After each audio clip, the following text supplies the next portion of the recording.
Hello and welcome to Destination Draft Day. I had a little spoiler there for you.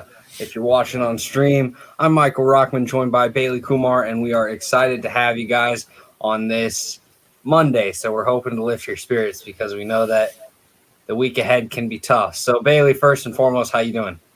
I'm great. How are you? Doing all right. Obviously we got plenty of more offseason blueprints to do today. We got some very exciting ones with two teams that are in very similar positions, with the Washington football team and the Chicago Bears, both teams that really have a solid roster all around. Maybe more so to the Chicago side, I would lean in terms of just overall balance in the roster. But I'd say Washington football team definitely has a lot of great studs on the line, on that defensive line, and hopefully they can get a QB in place and compete next year. But both teams really in need of that quarterback spot. How crucial do you think it's shown that the QB position is when both these teams are just as good as they are, but don't have a QB to really excel and let them get further up in the standings? I mean, we kind of saw we're both of them towards the end of the year and their performance in the playoffs that they have great defenses, but they really don't have the QBs that measure or stack up or that can carry them further. So as long as you're running guys out like Mitch Trubisky or Alex Smith, you're not going to get that deep in the playoffs. You're going to keep continually being divisional round or wild card losers. So it is so crucial for teams like these to get a QB that they can build around. Absolutely. And, picking at 19 and 20, the QBs aren't just going to be those top-end options. You look at guys like Trevor Lawrence, Zach Wilson, Justin Fields, they're going to be gone. There's chances that a guy could slide like a Trey Lance or a Mac Jones, and we'll talk about it for one of these teams. I have them picking one of them, but really, ultimately, there's a lot of free agency work that has to be done. There's a lot of trade work that has to be done for these teams. If they can't draft a quarterback, do you think that the market right now is good enough to where they could find a QB that's going to help them take that next step? In terms of free agency, probably not. Because when you look at the free agent QBs, Dak is probably going to stay with the Cowboys. The next best free agent QB is like Ryan Fitzpatrick. There's not a lot of options or availability there on the free agent market. So you have to either find one through a trade or through the draft. And I can see both of these teams taking that route. And, if they were wanting to move up, it would definitely cost a lot of value in terms of draft capital, maybe a young player to go along with it as well. If you are a team like Washington football team or the Chicago Bears, especially the Bears where Coach Nagy and GM Ryan Pace are likely in their last year, would you consider paying the price to move up, or would you just stick to your guns and try to stay where you're at? It's kind of hard, especially in the Bears case, where they just gave up the 2 first-rounders for Khalil Mack to come all the way up from 20 down to like 6 or 7, kind of jump the Panthers, who are kind of projected to take a QB to go get your guy. It's going to cost a lot of capital, and I don't know if the team is solid enough around them that they can just go get their QB and worry about the rest later. Yeah, I think I agree with you. There's still some holes on this roster to where a QB is going to help a lot, but it's not a solve-all. You look at receivers like Allen Robinson could be hitting the market. I think the Bears, based on rumors and Twitter speculation, just haven't even really been offering them. There's money that they can create, but they don't have a lot of spending space. So if they do go and get a quarterback, it could severely limit their options of pursuing other positions. But let's dive into it now. And we're going to start off with the Washington football team. We're going to look at their mock draft. And they get Mac Jones in this one. At pick 19, I think that's a very good range for where he should go. And, you talk about Mac Jones. He maybe doesn't have the mobility of some of the top quarterbacks in this class, but he definitely has some great touch, great ball placement, and he seems to read the field very well. There's definitely flaws. His arm isn't the same rubber band type arm that maybe a Trevor Lawrence offers. He doesn't move around like a Justin Fields or Zach Wilson. He definitely has his limitations, but at the same time, he's shown time and time again on tape to be a very smart processor. He puts the ball in very nice places. He leads receivers well. He throws with great anticipation. Mac Jones with that first pick, I think, is a great pick for Washington. Ron Rivera, I think, has a very long leash at the moment. So getting a rookie QB and maybe dealing with the rookie blunders in that year one is going to be okay for a team like Washington football team where a lot of their talent is as young as it is. Bailey, what do you make of this Mac Jones pick with the first round? So if you're taking a Mac Jones type QB, you ideally have to put him in the right situation. He's not like a Trevor Lawrence or Justin Fields where you can just drop him on any team and there's a pretty good chance he's going to succeed. He's not really the type of QB to elevate his wide receivers to play better than they are.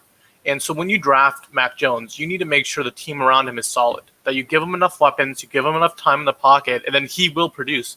He has the capability to produce, but the team around him has to be pretty solid in order for him to do so. In that second round, I have them going Dylan Moses, linebacker, again out of Alabama. I would feel bad about double dipping at the same school, but Washington has a tendency to pick Alabama players, so why not? We look at their needs, and linebacker is a big one. So there's a lot of linebackers in this class in that second, third round range that they could go with. Dylan Moses is one that was a hyped first rounder entering the year, has shown some troubles on tape in terms of processing, just in terms of not having that same athleticism that was shown before after coming back from injuries. Dylan Moses, though, still is a very high upside prospect, and in the right system with the right team, if he finds success early, he could very well develop into a huge steal in this class. I know you and me are both still big fans of him in terms of what he can become. Dylan Moses in that second round for the Washington football team, I think, provides a lot in terms of meeting a need, getting a high-end player that you can really look back on and say that was an amazing pick, and also getting a, position of value that is worth it in that second round. What do you make of the Moses pick? I'm a big fan of Dylan Moses. I think that a lot of the issues that he shows on tape and that problems people have with him aren't going to really impact him for the role that he's going to play in. They say, yeah, he's a slow processor, but you're using him more as a downfield linebacker, like I feel the Washington football team would use. He's going to excel so well there. He's such a violent player. He's so athletic. He's so good at finding the holes in the defense and just hitting so hard that he's going to succeed day one. I feel comfortable putting Dylan Moses in that linebacker spot, putting him at the Sam or Will linebacker and say, hey, go downfield and go tackle him. And I don't think there's any other linebacker in the class that you could really say that about. In the third round, I have him going Elijah Moore to fill in that slot spot. Yes, Steven Sims is a fine wide receiver to have as your third option, but I think getting a guy like Elijah Moore in the third round is a great value pick, and you get a slot receiver that I think is someone that's going to, in hindsight, be one of the better receivers in this class. Right now, a lot of people are going to have a lean to the athletic guys and the guys that are, 6 foot and making these big jump ball catches. But Elijah Moore just consistently wins from the slot, and I think in the NFL that'll be more of the same. I compared him to Cole Beasley, where you really kind of see that quickness and that production. And while he may not be noted as one of the top receivers in the NFL, Cole Beasley is still a very productive weapon there in Buffalo and a huge part of their passing attack this season. Elijah Moore in Washington, I think, would be huge for Mac Jones and huge for the football team in general. With the next third-round pick, I have him going James Hudson, offensive tackle out of Cincinnati. While I think that they will address the position in free agency, getting a guy like Hudson that can play tackle or play guard is absolutely huge. Getting some youth on that offensive line and trying to find some potential long-term pieces to protect your quarterback in Mac Jones. I think Washington has a lot that they can address on this team, but a guy like James Hudson does a great job of hopefully filling in at either that tackle or guard spot of the future and being a big piece of the line and their long-term projection. In the fourth round, I look at Hunter Long, tight end out of Boston College. Logan Thomas is fine, and I think he will be back as a starter next year. But you look at Hunter Long, and I think you can get a developmental piece at that tight end spot, a potential future tight end that really can come up and start over Logan Thomas and allow Logan Thomas to more just be that receiving weapon that he kind of is. In that fifth round, I look at Robert Hainsey, a guy that's played right tackle for Notre Dame. Send him inside to the guard spot. I think that's where he projects better based on his size, based on his overall length. And you can really start to see that, college play where he was a great right tackle in on that offensive line at the inside, and you get to hopefully get a great steal at the guard position late in the draft, round 5, which would be absolutely huge. In the 7th round, I have him going Garrett Wallow, linebacker out of TCU, and Patrick Johnson, edge out of Tulane. 2 defensive players that I think can contribute in terms of adding depth to the team and hopefully being able to come in and fill some of those missing pieces. Bostic may be gone, and Ryan Kerrigan is likely gone as well. So getting some depth to come in as a rotational piece and hopefully finding more snaps as the year goes along. This could be a great Washington football draft. And Bailey, I'd love to hear your thoughts on it. So I think the most interesting pick is Elijah Moore, because when you talk about a prospect like Elijah Moore and how dynamic he is, the biggest thing people are always going to say is that he's 5'9", which kind of makes him limited to playing the slot only. And when the Washington football team runs a lot of 3 wide receiver sets, but when you do run the 2 wide receiver sets, are you feeling confident enough to put Elijah Moore out there to maybe block on some of the running plays, to go, kind of win with strength? And I don't know if you can. He's obviously a great fit next to Terry McLaurin, kind of give the offense more threats on all 3 levels of the field. But I'm not sure if how great of a pick he'll be there. I certainly do like him. I think he's going to be a great slot receiver. You need another piece next to him. I don't know if he can be a true wide receiver 2, but if he is, you need a wide receiver 3, kind of like a bigger guy. Moving on to James Hudson, like you said, he's more of a developmental guy. I don't like him as a starter day 1, but if you can develop him, maybe clean up his technique and his footwork a little bit, I definitely do think that he could be a starter in the league. I agree with you absolutely. And in regard to Elijah Moore, I do have the Washington football team going out and acquiring another weapon, so he would be that wide receiver 3 of the bunch. Let's go ahead and jump forward and take a look at that offense. Mac Jones at QB. At running back, we got Antonio Gibson. In the wide receiver room, we got Terry McLaurin and Curtis Samuel being acquired through free agency. I think with the Ron Rivera ties, that's definitely a possibility, but also just a perfect fit in that offense, getting another speedster that can push the ball deep, can work underneath if needed. And really, I think this wide receiver room is vastly underrated because McLaurin is one of the best young wide receivers in the entire league. And then Curtis Samuel, for what he is targeted, is one of the most efficient wide receivers when targeted. So, adding him to that room with Elijah Moore, I think you're getting a much better receiving core than what you were dealing with last year. At tight end, Logan Thomas is back. Bailey, in terms of skill position players, QB through tight end, what do you think of this team and how much better is it from last year in comparison? This is pretty heads and shoulders better, considering that Cam Sims isn't in your top 3 wide receivers. Curtis Samuel is kind of like the perfect guy to put next to Elijah Moore and Terry McLaurin. He has the deep field threat ability. They use them on the jet sweeps as running back sometimes. And, this is a very vertical offense, and that's kind of Mac Jones' strength when you see him in Alabama. Making the big plays, throwing it deep, beating defenses with your speed and your vertical ability. And then you got Logan Thomas controlling the middle of the field. I don't want to say too much, but this kind of reminds me of the Chiefs offense a little bit with its vertical strength. Logan Thomas, that's kind of your bargain bin Travis Kelce, is looking good. And we got a comment from the comment section. Do you worry about not having a true red zone jump ball threat in that wide receiver group? I mean, you definitely do, but you have Logan Thomas there, who's kind of been a reliable red zone target for them. But you definitely do need a big body receiver there. I think Calvin Harmon's still on the team, isn't he? It's pretty big. Put him in the Calvin Harmon's still there. Steven Sims would be a backup there, and Antonio Gibson can contribute to this wide receiver room very much as well. He's hopefully going to be developed as a runner, but definitely going to add in the receiving category. And we have another comment section.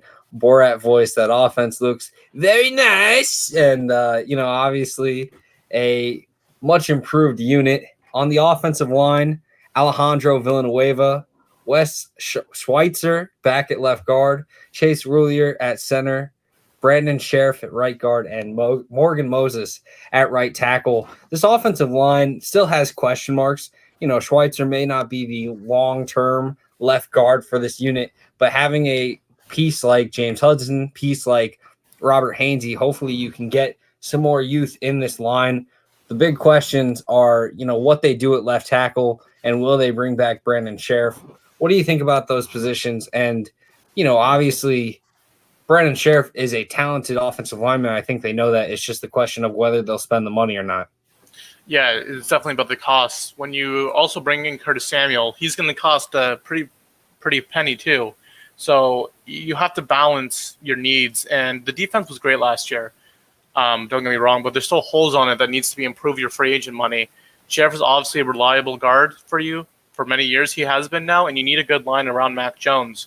I love the Villanueva pickup. I think he's going to be kind of forgotten man in this in the free agency as a tackle there. There's you can get him for cheap. I think he'll fit in the system well. And yeah, I feel very confident about putting Mac Jones behind this line. Chase Roulier is a pretty underrated center, top 5 guy in the league.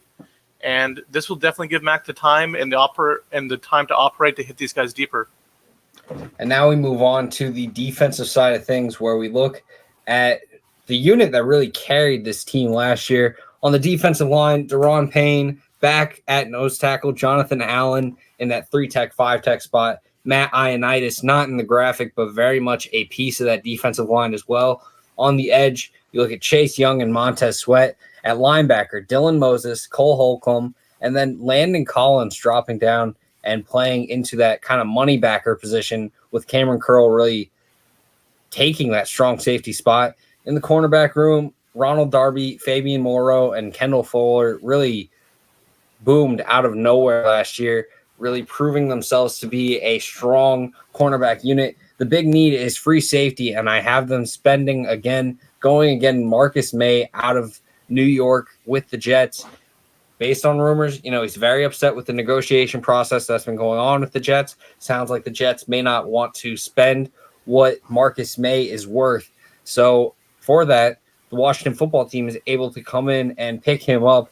I think getting a free safety is absolutely a huge need for Washington if they want to take that next step defensively. And a Marcus May would be absolutely huge. Bailey, what do you think of this defense? And do you think that this unit can continue their success from last year?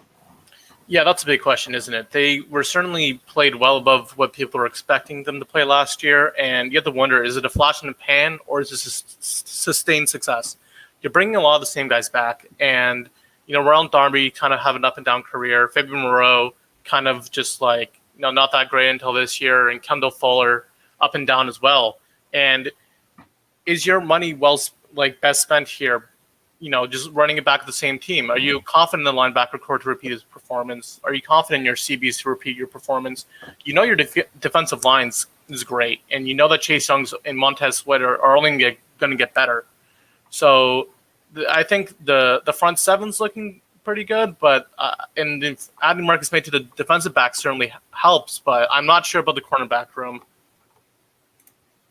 For sure, and I think one of the big question marks that has come into play with Washington is the talk about the defensive line room, the potential of trading Daron Payne, getting what you can out of him right now while he still has a year left on his contract.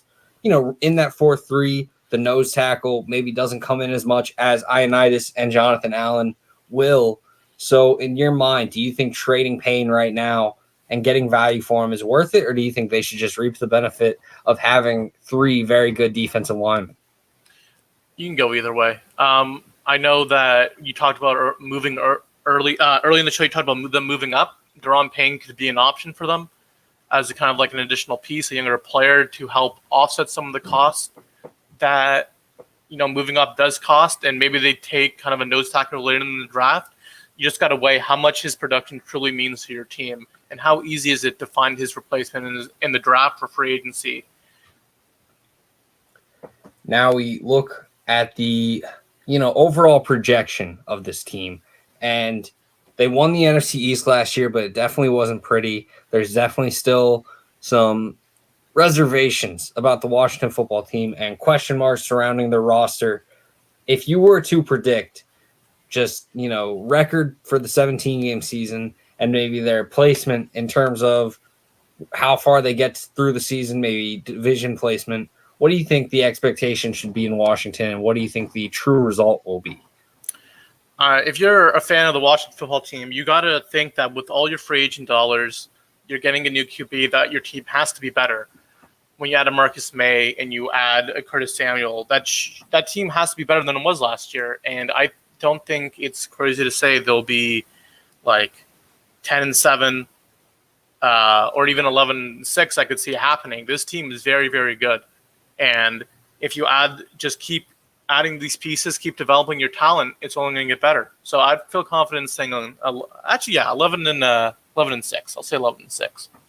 You see, I'm actually kind of on the opposite. I think that the team definitely got better, but there's still huge question marks surrounding this overall unit. I think every team in the NFC East is going to get better over this offseason, which is going to hurt Washington a bit. So I think we're going to be looking at a 9-8, 8-9 type year for Washington, and I expect them to miss out on playoffs.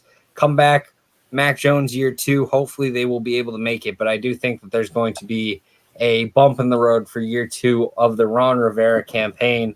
So now we pull away from the Washington football team and we start to look at the Chicago Bears now. You know, we talked about it before, but Matt Nagy, Ryan Pace, very much a playoffs or bust type year. Probably needs more than just the playoffs, though. If they make wild card with some QB that they have no faith in, then the questions are still going to be there, and they probably get fired. But if they can find a QB that answers a lot of the playoff woes, the franchise woes, and maybe even the same result, make playoffs, get out round 1, but they have a QB that they believe in, then they could find themselves keeping the job. It's very much context-based. If you are a Chicago Bears fan, how much faith do you have in the, QB pursuit this year? And do you think that the Bears will actually do it in terms of who do you think they're going to have under center pretty much? I have no idea. Like, when you look at the Bears and their cap space situation and their pending free agents, it just doesn't look good. You're going to need a low-cost option at QB, whether that is through trade or through the draft. So I don't really have much faith in them at all, finding the QB of the future in the center. I think this is the last year we see Matt Nagy and Ryan Pace run this team. Well, let's just get into it. Looking at the draft, I have them going Rashad Bateman in the first round. With Allen Robinson out the door, I think wide receiver is a big need for this unit. You need someone to hopefully fill in at that wide receiver 1 spot, and I think Rashad Bateman can do that. While rookie wide receivers are not always the most dependable for production, I do think that he, with Darnell Mooney and Anthony Miller, can provide a solid wide receiver room for whoever steps in to that QB spot. In the second round, I have him getting Shaun Wade. You look at what the Bears missed with Kareem Jackson, and I think Shaun Wade brings a lot of that. He can play slot corner, he can play strong safety, and overall, I think getting a guy like this in the second round may be a little bit unrealistic just because of how high the consensus media seems to have him. Then, they probably are saying this based off of what they've heard from the NFL. But with the down year at his time as an outside corner, I could see Shaun Wade slipping a little bit. And in the second round, getting Shaun Wade for the Bears would be absolutely huge. Bailey, these are the 2 big picks of this draft. What do you make of Rashad Bateman round 1 and Shaun Wade round 2? Yeah, I mean, Rashad Bateman is definitely going to be a need, and wide receiver is definitely going to be a need if they let go of Allen Robinson. The wide receiver core behind them is okay. It isn't great. You need another true number 1 guy there to kind of lead your offense, and Bateman is a great pick. He's just a good wide receiver. There's just nothing. There's just not a lot to say about him. He just does everything so well. He kind of. I was saying this earlier. He kind of reminds me of Justin Jefferson that way, where he's just good at everything. The biggest question though is of course Shaun Wade. He looked so good in 2019. This season, kind of iffy with the transition to the outside corner. So we might be seeing like a purely nickel corner / safety converter in the future for him. It's up in the air, but with the Bears' history of developing defensive talent, if they think they can unlock his potential to play outside corner, I'd say this is a great pick for him. And we look at the trade details. I have the Chicago Bears sending their 3rd and 2022 3rd to Las Vegas for Marcus Mariota and Trent Brown, filling in a huge need at tackle and at quarterback. Bailey, as a Titan fan, I'm sure you have your opinions on Marcus Mariota. If he is back, though, if he can play how we saw him against the Chargers, do you think the Bears could be a legit team in the NFC? Yeah, I mean, if you get him back to his, kind of rookie year, second year of form, he certainly can lead this team to the playoffs. But after all the injuries, the weight gain, I just don't think he can be the same quarterback he once was. I've seen enough Marcus Mariota to last a lifetime, and I'm just not confident that if you put him under center, that he will succeed. But you know what? Matt Nagy is genius when it comes to offensive coordinating, in my opinion. And I think that he will figure out a way to effectively use them to his strengths, just the way the Titans couldn't, I should say. Well, after this trade, we don't see the Bears until the 5th round, where I have them picking Tommy Kramer, offensive guard out of Notre Dame, getting some more Notre Dame depth on that offensive line. In the 6th round, Cyrus Tuitele, offensive tackle out of Fresno State. Looking at him, I think he has a lot of upside and could potentially, hopefully, fill in if Charles Leno goes down or Trent Brown misses more time like we've seen with Las Vegas. And I think getting some depth at the offensive tackle spot is absolutely a necessity with a guy like Trent Brown starting at right tackle. With the next 6th round pick, Quentin Bohanna, nose tackle out of Kentucky. With Eddie Goldman gone, they were struggling to slow the run. He opted out, and in turn, they just could not do anything at the nose tackle spot. Getting a guy like Bohanna is absolutely huge. And in the 7th round, Whop Philyor, wide receiver out of Indiana. I think this is another piece that can kind of contribute as a 4th, 5th piece in that wide receiver room. I really like his ability. He's shown some great tape. Had a little bit of a down year in 2020, but I think there's still a lot to like in terms of what he brings to the table. Slot, outside option, I think best in the slot. And, for the Bears, what do you make of this draft, Bailey? I mean, this draft is, you're focusing with your draft picks and what you traded with, you're focusing on two kind of main positions here, which is wide receiver and offensive line. Quentin Bohanna is not really going to make, he's, like you say, it's going to be behind Eddie Goldman after he opts out and plays for them this year. He's not going to see a lot of playing time. So this is basically just wide receivers and offensive line, which is, if you're a Bears fan and you've watched them play, you would say, yeah, those are your two kind of biggest needs, especially if Allen Robinson's gone. But you're asking the defense to play at the same level they did last year. They have some players are getting older, some injuries and stuff go the wrong way, and this team could very quickly go into dumpster fire territory.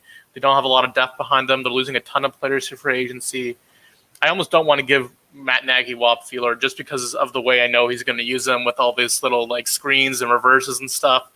But if you're confident and your defense can hold up over the 17-game season and that these new pieces can integrate into your system, this is a great draft for the Bears. This is the kind of draft that you make if it's the last year of your contract. It's very boom or bust, I'd say. Now looking at the offensive side of things, the Chicago Bears, looking on the offense, Marcus Mariota at QB, David Montgomery at running back, the wide receiver room, young but talented with Rashad Bateman, Darnell Mooney, and Anthony Miller, and then tight end Cole Kmet. There's a lot of question marks about this offense. David Montgomery, can he continue the success that he had last year? Rashad Bateman, can he really be that wide receiver one in year one? Can Darnell Mooney fill in as that full-time wide receiver two? Can Anthony Miller overcome what is drop issues that he has struggled with at the NFL level? These are 3 talented wide receivers, but there's definitely reason to be hesitant as your wide receiver room having all 3 in 1 year. And then at tight end, Cole Kmet, the rookie class as a whole kind of struggled at the tight end position, but I think Kmet can prove himself and be that starting tight end. Cut Jimmy Graham to save some money for the Bears. So looking at this unit, there's question marks, but what do you make of the skill position group, and do you think it's good enough? I mean, honestly, this is the first time I'm being negative. I don't think this is good enough. I don't think that with Marcus Mariota at QB, this team can succeed. And, Rashad Bateman's going to be a great player. He's going to be a great wide receiver, but I just don't have confidence at all that this team in particular can kind of improve on last year. I don't think that Rashad Bateman can immediately fill what Allen Robinson did for this team and can do for this team. I just don't like it. I just don't feel confident in it.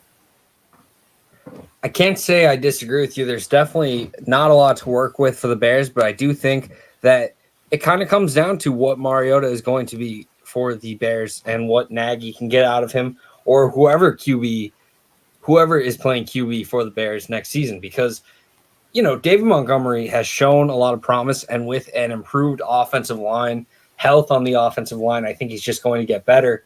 I think Rashad Bateman is capable of producing year one. We've seen a lot of rookie QBs or rookie wide receivers able to do it. I liked what I saw of Darnell Mooney. I think Anthony Miller's a bit underrated. Cole Kmet was my tight end 2 last year, and I like him. It's just going to come down to how much can the QB bring.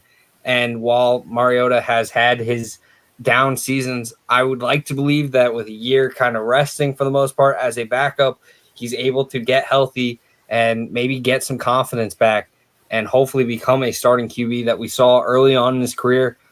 Are there any options on the QB market? Andy Dalton, Ryan Fitzpatrick, Alex Smith out of Washington. There's plenty of other guys like a Teddy Bridgewater they could trade for as well. That kind of gives you that confidence, or do you think it's just, they need to trade up or else they're not looking good? I mean, when you're talking about the fact that this is probably the last year for them and that they need a QB of the future, those guys. Oh, we lost you. Sorry. Hello? Can you hear me again? Yeah, I hear you. These guys like Andy Dalton, Ryan Fitzpatrick, these guys have 1 or 2 years left of being starting caliber QBs in the league. They're not guys they'd be like, yep, this is our starting QB for the next 5-10 years. And I think you got to take a risk, like you said, and say that we can build this team around Marcus Mariota. You got to pitch it to the guys upstairs that this is your new QB of the future. Because let's say you take an Andy Dalton and then you lose in the wild card again. What are you going to do? You just have a QB room of Andy Dalton and then Nick Foles, and then you're going to get fired. And, if Mariota does struggle, you could always bring in Foles to start. I think he's still under contract for this year, and maybe he could do better, but it's just kind of underrated what Allen Robinson did for this team in terms of just bailing out some terrible QB play. And that's a lot to ask for Rashad Bateman year one, for him to do kind of fill the same role. But you're right. If David Montgomery continues to kind of blossom as a running back and Cole Kmet continues to develop, we could kind of see the Bears transition to a more run-first team, especially, you got Trent Brown there at right tackle, big guy. You got James Daniel back from injury.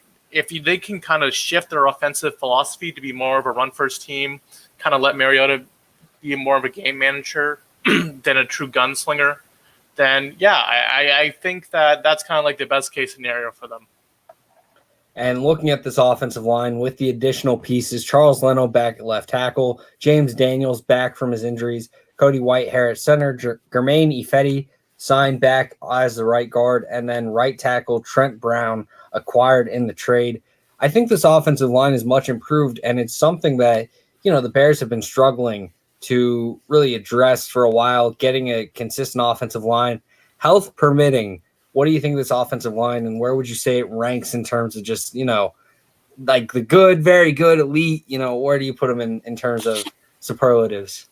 Yeah, but that's what you said, health permitting. You got Trent Brown, Ifedi, and Daniels there. Not the guys with, like, the best injury history. If they stay healthy for a full calendar season and just, don't miss any games, this is above average offensive line in the league. This is like a top 15, top 10 line. But it's a big if. That's an if they can stay healthy. And I'm going to be honest, I don't think everybody in this line can stay healthy with the amount of injury risk they have. Yeah, I sadly agree with you, but I'm hoping the best. Now we take a look at the defensive side of things, and it's the reason that the Bears have had success in the past. Akeem Hicks at defensive line, Eddie Goldman, Bilal Nichols, a very strong three front at the edge spots. Khalil Mack with Robert Quinn back for another year. Linebacker, we got Roquan Smith and Danny Trevathan. At corner, Kyle Fuller, Jalen Johnson, and Sean Wade playing the slot. Eddie Jackson back at free safety. Tashawn Gibson retained and kept at strong safety. This unit is the reason that they were able to make playoffs, do you think that there's any reason to believe that they won't be a strong defensive unit again next year? No, there's no question about it that they're going to be incredibly strong. You know, you get Eddie Goldman back from the opt-out list. That's huge. You kind of plug up your one hole, which was run defense. Without him gone, it kind of had a huge Eddie Goldman-sized hole in the middle of the field, and bringing him back should definitely improve that. And you got, Jalen Johnson kind of emerging as kind of a steal maybe of that draft in terms of cornerbacks. And next to Kyle Fuller and Sean Wade at slot corner, this defense, dare I say, would be even better than it was last year.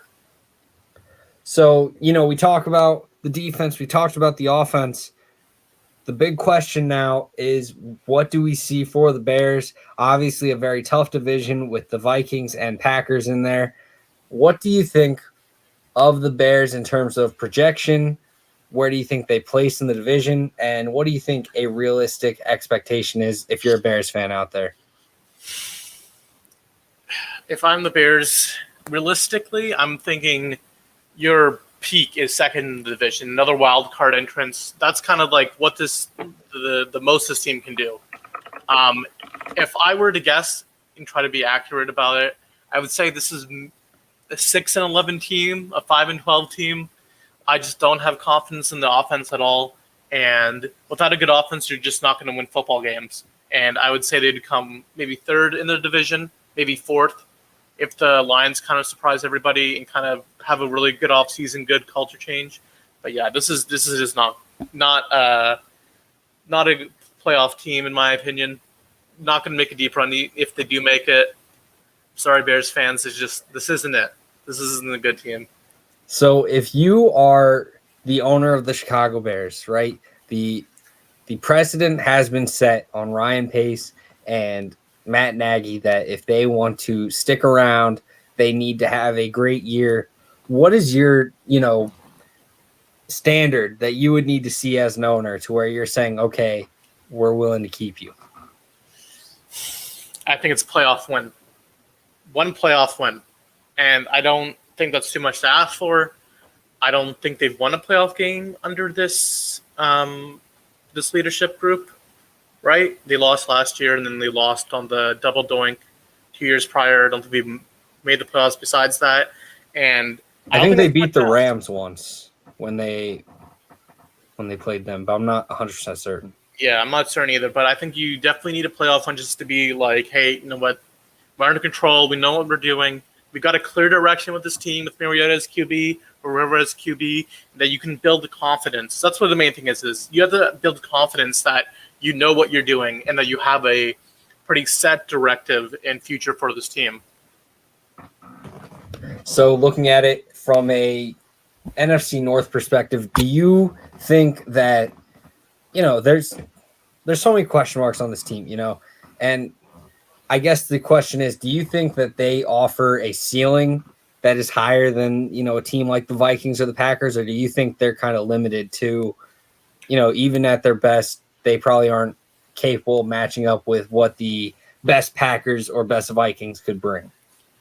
I mean, when you have a defense like this, obviously your ceiling is going to be very high, and you match up against those teams well with your defense, but it's just all comes down to the offense at the end of the day. The NFL is always going to revolve around your offense, and unless you start figuring out some stuff very quickly, this team is heading straight to the dumpster fire. We got some comments from the comment section. This is a solid 4-win Bears team, and we know this guy's a Lions fan, so maybe he's hating a little bit, but I do think that there are legit concerns about how the Bears go about their offense. They have to retain a lot of great pieces. Even if they let Robinson walk, there's still some other guys that they need to make sure that they try to get back, but definitely some confidence coming from the division, not something you want to see as a Bears fan. And then another comment, probably a top 10 defense. Yeah, I think so too. I think you could argue top 5 pretty easily, looking at what this unit brings and what they've had to deal with in terms of their offensive support. It's a great unit, and now with the cornerback unit getting Jalen Johnson in year 2, I think this is going to be a great team. So, one last question before we start to sign off: Robert Quinn brought in on this major contract, kind of struggled last year. Khalil Mack didn't turn in the production that we're used to seeing. Do you think Eddie Goldman back in the middle is going to play a huge piece for both these pieces to really elevate their game back to what the expectation is? Yeah, I definitely think so. This is kind of like a down year for Khalil Mack, which would be a career year for almost every other edge. And I definitely think when you add Eddie Goldman there, his presence in the middle, him as a run stuffer and penetrator, that it makes life so much easier for Khalil Mack and Robert Quinn. But this Robert Quinn contract might turn out to be a disaster for the Bears. Might quickly, they might have to cut him after next year if he continues to disappoint like this. And it's like I said, it's a very big boom or bust year for the Bears, where it's going to set the direction of the franchise. They're either going to, be a perennial playoff team after this year or start a pretty long rebuild. And there's pretty much no in between. I think I absolutely agree with you. And one more comment section mentioned they need to trade for Watson or a winner like Jared Goff, perhaps. The question is, can they really afford to give up as much capital to acquire a guy like that? Do you think if the Texans come calling, they say, we need your first, second, third this year, first, second, third next year, and first, second, third the year after that, is it worth it for the Bears? And I mean, obviously, if you're Pace or Nagy, you're fine with it because otherwise you're gone. But what do you think about it? I think, you got to make that trade. You just got to do it. You got to do whatever it takes to get the best possible quarterback this year, because you're not going to win with Marcus Mariota or an Andy Dalton at QB. You got to pull the trigger. But, this team they have a lot of pretty hefty contracts on their books. It's going to be hard to make space for a Watson. You got to give up a lot of people, probably. Probably not going to get Villanueva at offensive tackle. Probably can't. You can't probably trade for Trent Brown. You're probably going to have a lot more holes on the roster. And when you look at the Bears pending for agents, they got a lot of snaps to replace. They're losing a lot of guys, and it's going to be tough. So whatever decision you make, you got to just follow through with it and hope it works out. Absolutely. And there's also been talks about Russell Wilson potentially being a trade piece from Seattle to Chicago. There's been talks that he really is enticed by the opportunity to, kind of fix Chicago's woes. Do you think that that's another piece that, even though he's not as young as a Watson, that if they're willing to part with Russell Wilson, the Bears should be willing to part with any picks possible? Yeah. For Russell Wilson, absolutely. And we kind of seen Russell Wilson elevate some poor wide receiver play in the past. Well, not poor, just, kind of elevate his wide receivers past the maybe natural talent that they have. So when you add Russell Wilson to this group, compared to like a Mac Jones, for example, that I would definitely have more confidence in Russell Wilson succeeding in the scheme than a Mac Jones. Absolutely. We are going to be heading out of here, though. Thank you guys so much. Thank you to everyone in the comment section for contributing today. Thank you to everyone who watched. Thank you to Landry Football for the platform to talk about it. Destination Draft Day. It's long road to the NFL Draft, but we'll get you there. We're at about 50 days left, so start marking your calendars because it's time. Destination Draft Day, though. Pro football, college football, NFL Draft, we got you covered. Thank you to everyone, and take care. Have a good Monday. See you Friday.